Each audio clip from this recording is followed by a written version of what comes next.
இது Sunday mini vlog. மேலே வெயில் அடிச்சிருந்தது, அதனால் இருக்கிற துணியெல்லாம் காய போட்டுட்டா ஈவினிங் மழை வரத்துக்குள்ளே எடுத்துடலாம் அப்படின்ட்டு காய போட்டிருந்தேன்.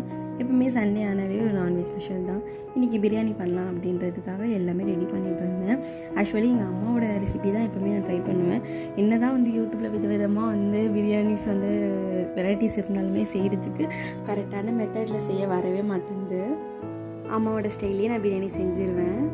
எப்பவுமே தம் பிரியாணி தான் பண்ணுவேன். சரி, நான் 1/2 கிலோ அரிசினால குக்கர்லேயே செஞ்சிடலாம் சொல்லிட்டு குக்கரில் செஞ்சுட்டேன். சைட்லேயும் தயிர் பச்சடிக்கு எல்லாமே ரெடி பண்ணிவிட்டு, நாளைக்கு மண்டே இல்லையா, பாப்பாவுக்கு ஸ்கூலுக்கு அனுப்பணும். இன்றைக்கே அவளை தலை குளிப்பாட்டிட்டா நாளைக்கு எண்ணெய் தேய்ச்சி அனுப்புறது கரெக்டாக இருக்கும். வீக்லி ஒன்ஸ் ஏதாவது ஃபேஸ் மாஸ்க் ரெடி பண்ணுவேன். பீட்ரூட்டு, அரிசி மாவு, பால், இதை நான் இன்றைக்கி ரெடி பண்ணியிருக்கேன். நமக்கும் குழந்தைங்களுக்கும் யூஸ் பண்ணிக்கலாம். இன்ஸ்டன்ட் க்ளோ வரும். இன்னும் ட்ரை பண்ணி பாருங்கள். பாப்பாவை குளிப்பாட்டி ரெடி பண்ணிவிட்டு பிரியாணி சாப்பிட ஆரம்பிச்சிட்டோம். இப்படி தான் எங்கள் சண்டே போச்சு. Stay tune.